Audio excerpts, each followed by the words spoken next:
Back ಕೇಂದ್ರದ ನಾಯಕರು ಬಂದಾಗ ಕೆಲ ಬೆಳವಣಿಗೆಗಳಾಗಿರುತ್ತೆ. ಮತ್ತೊಮ್ಮೆ ಕರ್ನಾಟಕದಲ್ಲಿ ಬಿಜೆಪಿ ಬರಬೇಕು, ವರಿಷ್ಠರು ಕರ್ನಾಟಕದ ಮೇಲೆ ವಿಶ್ವಾಸವನ್ನ ಇಟ್ಕೊಂಡಿದ್ದಾರೆ ಹೀಗಂತ ಗ್ಯಾರಂಟಿ ನ್ಯೂಸ್ಗೆ ಮಾಜಿ ಸಚಿವ ಕುಮಾರ್ ಬಂಗಾರಪ್ಪ ಹೇಳಿಕೆಯನ್ನು ಕೊಟ್ಟಿದ್ದಾರೆ. ಎಲ್ಲರನ್ನೂ ವಿಶ್ವಾಸಕ್ಕೆ ತೆಗೆದುಕೊಂಡು ಹೋಗಬೇಕು, ವಿಶ್ವಾಸಕ್ಕೆ ತೆಗೆದುಕೊಳ್ಳದಿದ್ದಕ್ಕೆ ಇಷ್ಟೆಲ್ಲ ಬೆಳವಣಿಗೆಗಳು ಅಧ್ವಾನಗಳು ರಾಜ್ಯ ಬಿಜೆಪಿಯಲ್ಲಿ ಆಗ್ತಾ ಇದೆ. ಬಿಜೆಪಿಯಲ್ಲಿನ ಬೆಳವಣಿಗೆ ಸರಿ ಮಾಡೋಕೆ ಬಿಎಸ್ವೈ ಎಂಟ್ರಿ ಆಗಿದ್ದಾರೆ. ಕೆಲ ದಿನಗಳಲ್ಲಿ ಕೇಂದ್ರ ರಾಜ್ಯಕ್ಕೆ ಸರಿಯಾದ ಉತ್ತರವನ್ನು ಕೊಡುವಂತಹ ಸಮಯ ಕೂಡ ಬರುತ್ತೆ. ಬಿಎಸ್ವೈ ಕರೆದ್ರೆ ನಮ್ಮ ತಂಡದ ಜೊತೆ ಮಾತನಾಡಿ ನಿರ್ಧಾರವನ್ನ ಮಾಡ್ತೀವಿ ಹೀಗಂತ ಗ್ಯಾರಂಟಿ ನ್ಯೂಸ್ಗೆ ಮಾಜಿ ಸಚಿವ ಕುಮಾರ್ ಬಂಗಾರಪ್ಪ ಹೇಳಿಕೆಯನ್ನ ಕೊಟ್ಟಿದ್ದಾರೆ. ರಾಜ್ಯ ಬಿಜೆಪಿಯಲ್ಲಿ ಎಲ್ಲವೂ ಸರಿ ಇಲ್ಲ ಅನ್ನುವಂಥದ್ದು ಜಗಜ್ಜಾಹೀರಾಗಿರೋ ವಿಚಾರ. ವಿಜಯೇಂದ್ರ ಅವ್ರನ್ನ ಮುಂದುವರಿಸುವಂಥದ್ದು ರಾಜ್ಯಾಧ್ಯಕ್ಷರಾಗಿ ಬೇಡ ಅಂತ ಮತ್ತೊಂದು ಬಣ ಸೆಟ್ಟೆದ್ದು ನಿಂತಿದೆ. ಆ ಬಣದಲ್ಲಿ ಇವರೂ ಕೂಡ ಇದ್ದಾರೆ. ಅವ್ರು ಹೇಳ್ತಾ ಇರೋದು ಈಗ ಯಡಿಯೂರಪ್ಪ ಅವರು ಕೂಡ ಭಾಗಿಯಾಗಿದ್ದಾರೆ. ನೋಡೋಣ, ಕೇಂದ್ರದವರು ಕೂಡ ಇದಕ್ಕೆ ಇಂಟರ್ಫಿಯರ್ ಆಗ್ತಾ ಇದ್ದಾರೆ, ಏನೇನಾಗುತ್ತೆ ಕಾದ್ ನೋಡೋಣ. ಆ್ಯಂಡ್ ಬಿಎಸ್ವೈ ಕರೆದ್ರೆ ನಾವು ನಮ್ಮ ಟೀಮ್ ಜೊತೆ ಅವ್ರ ಹತ್ರ ಹೋಗಿ ಮಾತಾಡಿ ನಿರ್ಧಾರ ಮಾಡೋಕ್ಕೆ ರೆಡಿ ಇದ್ದೀವಿ.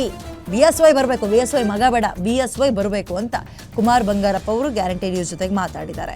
ಅಸಮಾಧಾನಿತರ ಟೀಮ್ನಲ್ಲಿ ಇವರು ಕೂಡ ಇದ್ದಾರೆ. ಕುಮಾರ್ ಬಂಗಾರಪ್ಪ ಅವರು ಮುಂದುವರೆದಂತೆ ಮತ್ತೊಂದು ಮೂಲಗಳಿಂದ ಮಾಹಿತಿ ಇತ್ತು, ಹೀಗೆ ಮುಂದುವರೆದು ಬಿಟ್ಟರೆ ಕುಮಾರ್ ಬಂಗಾರಪ್ಪ ಅವ್ರನ್ನೂ ಕಾಂಗ್ರೆಸ್ಸಿಗೆ ಸೆಳೆದುಕೊಬಿಡ್ತಾರೆ ಅನ್ನೋ ಸುದ್ದಿ ಇತ್ತು.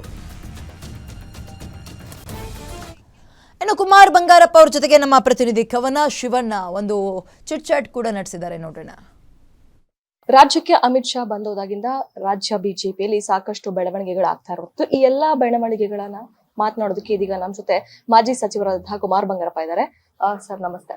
ರಾಜ್ಯಕ್ಕೆ ಯಾವಾಗ ಅಮಿತ್ ಶಾ ಅವರು ಬಂದ್ರು, ಅದೇ ರೀತಿಯಾಗಿ ಅದ್ರ ಜೊತೆಗೆ ಜಿಲ್ಲಾಧ್ಯಕ್ಷರ ಆಯ್ಕೆ ಕೂಡ ಅದೇ ಸಮಯಕ್ಕೆ ಆಗಿದಂತದ್ದು. ಸೊ ಇದೆಲ್ಲದರ ಬೆಳವಣಿಗೆಗಳು ಸಾಕಷ್ಟು ಆಗ್ತಾ ಇದೆ ಬಿಜೆಪಿಯಲ್ಲಿ, ಏನ್ ಹೇಳ್ತೀರಾ? ಕೆಲವು ಬೆಳವಣಿಗೆಗಳು ಕೇಂದ್ರ ನಾಯಕರುಗಳು ಬಂದಂತ ಸಂದರ್ಭದಲ್ಲಿ ಒಂದೊಂದ್ಸರಿ ಅದು ದೊಡ್ಡದಾಗಿ ಕಾಣಿಸುತ್ತೆ, ಒಂದೊಂದ್ಸರಿ ಅದು ಬಹಳ ಸ್ಮೂತ್ ಆಗಿ ಹೋಗುತ್ತೆ, ಒಂದೊಂದ್ಸರಿ ನೆಗೆಟಿವ್ ಆಗಿ ಅನಿಸುತ್ತೆ. ಬಟ್ ವರಿಷ್ಠರು ಇಷ್ಟೊಂದು ತಾಳ್ಮೆಯಿಂದ ಮತ್ತು ಸಮಯವನ್ನು ಇಟ್ಟುಕೊಂಡು ಬಂದು ಒಂದು ರಾಜ್ಯ, ಬಿಕಾಸ್ ನಮ್ಮ ಕರ್ನಾಟಕ ರಾಜ್ಯ ಏನಿದೆ ಬಿಜೆಪಿಗೆ ಇದು ಇಡೀ ನಮ್ಮ ದಕ್ಷಿಣ ಭಾರತಕ್ಕೆ ಒಂದು ಹೆಬ್ಬಾಗ್ಲು, ಬಿಜೆಪಿಗೆ ಒಂದು ಹೆಬ್ಬಾಗ್ಲು, ಒಂದು ಸರ್ಕಾರವನ್ನು ತಂದು ಕೊಟ್ಟಿರ್ತಕ್ಕಂಥ ಕೀರ್ತಿ ಇವತ್ತು ಇದೆ. ಹಾಗಾಗಿ ವರಿಷ್ಠರು ಇದ್ರ ಮೇಲೆ ಬಹಳ ವಿಶ್ವಾಸವನ್ನು ಇಟ್ಕೊಂಡಿದ್ದಾರೆ. ಮತ್ತೊಂದು ಸಾರಿ ಬಿಜೆಪಿ ಪಕ್ಷ ಕರ್ನಾಟಕದಲ್ಲಿ ಬರಬೇಕು ಮತ್ತು ತರತಕ್ಕಂಥ ನಿಟ್ಟಿನಲ್ಲಿ ಅವ್ರು ಏನೇನು ಯೋಚನೆಗಳನ್ನು ಮಾಡ್ತಾರೋ ಆ ನಿಟ್ಟಿನಲ್ಲಿ ಮಾಡಿದ್ದಾರೆ ಮತ್ತು ಆ ಹಾದಿಯಲ್ಲಿ ಇದ್ದಾರೆ ಅಂತಕ್ಕಂಥ ವಿಶ್ವಾಸ ನನಗಿದೆ. ಸರ್, ಅದೇ ರೀತಿಯಾಗಿ ಇನ್ನೇನು ರಾಜ್ಯಾಧ್ಯಕ್ಷರ ಆಯ್ಕೆ ಶೀಘ್ರದಲ್ಲೇ ಆಗುತ್ತೆ ಅನ್ನುವಂತಹ ಮಾತುಗಳು ಸಹ ಕೇಳಿ ಬರ್ತಾ ಇರುವಂತದ್ದು. ಈ ನಿಟ್ಟಿನಲ್ಲಿ ಎಲ್ಲ ಒಂದ್ ಕಡೆ ರೆಬಲ್ ನಾಯಕರು ಸಾಕಷ್ಟು ಆಕ್ಟಿವ್ ಆಗಿದ್ದಾರೆ. ನೀವು ಕೂಡ ರೆಬಲ್ ನಾಯಕರ ತಂಡದಲ್ಲಿ ಗುರುತಿಸಿಕೊಂಡಿರುವಂತವ್ರು. ಸೊ ಹೀಗಾಗಿ ಅಂದ್ರೆ ವಿ ಸೋಮಣ್ಣ ಅವ್ರ ಜೊತೆ ಸಭೆ ಸೇರಿದ್ರೆ, ಅದೇ ರೀತಿಯಾಗಿ ಪ್ರಹ್ಲಾದ್ ಜೋಶಿ ಅವರು ಕೂಡ ಸಭೆಯನ್ನ ಮಾಡಿದ್ರು. ಇಲ್ಲ ಒಂದ್ ಕಡೆ ರೆಬಲ್ ನಾಯಕರನ್ನ ವಿಶ್ವಾಸಕ್ಕೆ ತೆಗೆದುಕೊಳ್ಳೋದಕ್ಕೆ ಹಿರಿಯ ನಾಯಕರು ಪ್ರಯತ್ನ ಪಡ್ತಿದ್ದಾರೆ ಅನ್ನುವಂತಹ ಮಾತುಗಳು ಸದ್ಯ ರಾಜ್ಯ ಬಿಜೆಪಿಯಲ್ಲಿ ಓಡಾಡ್ತಾ ಇರುವಂತದ್ದು. ಆ ತರದ ಮಾತುಗಳು ಆಗಬೇಕು ಅನ್ನೋದು ನಮ್ಮ ಅನಿಸಿಕೆಗಳು. ಎಲ್ಲಾರನ್ನೂ ವಿಶ್ವಾಸಕ್ಕೆ ತಗೊಂಡು ಹೋಗ್ಬೇಕು, ಎಲ್ಲಾರನ್ನೂ ಕೂಡ ಒಂದಾಗಿ ತಗೊಂಡು ಹೋಗ್ತಕ್ಕಂಥ ಕೆಲಸಗಳು ಆಗಬೇಕು ಅನ್ನೋದು. ಅದಾಗಿಲ್ಲ ಅನ್ನೋದಕ್ಕೋಸ್ಕರನೇ ಈ ಥರದ ಬೆಳವಣಿಗೆಗಳಾಗಿದ್ದು. ಅದನ್ನ ಶ್ರೀಯುತ ಅಮಿತ್ ಶಾ ಜಿ ಅವರು ಇಲ್ಲಿವರೆಗೂ ಬಂದುಬಿಟ್ಟು ಅವರ ಕೆಲವು ಖಾಸಗಿ ಕಾರ್ಯಕ್ರಮಗಳ ಮಧ್ಯದಲ್ಲೂ ಕೂಡ ಅದರ ರಾಜಕೀಯವಾಗಿ ಇಲ್ಲಿ ಬಂದು ನಿಂತು ಇವತ್ತು ಮಾಡಿರ್ತಕ್ಕಂಥದ್ದಕ್ಕೆ ನಾವು ಋಣಿಯಾಗಿದ್ದೀವಿ. I am very very positive that ಮುಂದಿನ ದಿನಗಳಲ್ಲಿ ಕರ್ನಾಟಕದಲ್ಲಿ ವರಿಷ್ಠರು ಹೆಚ್ಚಿನ ಗಮನವನ್ನು ಕೊಟ್ಬಿಟ್ಟು ಸರಿಯಾದಂಥ ಹಾದಿಗೆ ತರ್ತಕ್ಕಂಥ ಕೆಲಸವನ್ನ ಮಾಡ್ತಾರೆ ಅಂತ ಹೇಳಿ. ಸರ್, ಅದೇ ರೀತಿಯಾಗಿ ಯಡಿಯೂರಪ್ಪನವರು ಕೂಡ ಒಂದು ಮಾತು ಹೇಳ್ತಾರೆ. ಅಂದ್ರೆ ನಾನು ಅತೃಪ್ತರ ಜೊತೆ ಮಾತನಾಡುವಂತಹ ಪ್ರಯತ್ನವನ್ನ ಪಡ್ತೇನೆ, ನಾನು ಮಾತನಾಡ್ತೇನೆ, ವಿಶ್ವಾಸಕ್ಕೆ ತೆಗೆದುಕೊಳ್ಳುವಂತ ಪ್ರಯತ್ನ ಮಾಡ್ತೀನಿ ಅಂತ ಕೂಡ ಹೇಳಿದ್ದಾರೆ.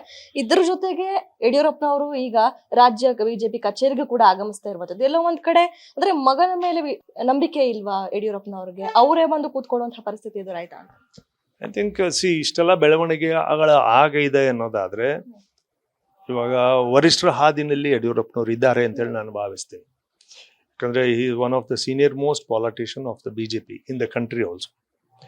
ಇವಾಗ ಅವರು ಈ ನಿರ್ಧಾರವನ್ನು ತಗೊಂಡಿದ್ದಾರೆ ಅಂದ್ರೆ ಒಂದು ನಡೀತಾ ಇರತಕ್ಕಂಥ ಬಿಜೆಪಿಯ ಬೆಳವಣಿಗೆಗಳು ಸರಿಯಾದ ನಡೀತಾ ಇಲ್ಲ, ಅದನ್ನ ನಾನು ಸರಿ ಮಾಡ್ತೀನಿ ಅನ್ನೋದು.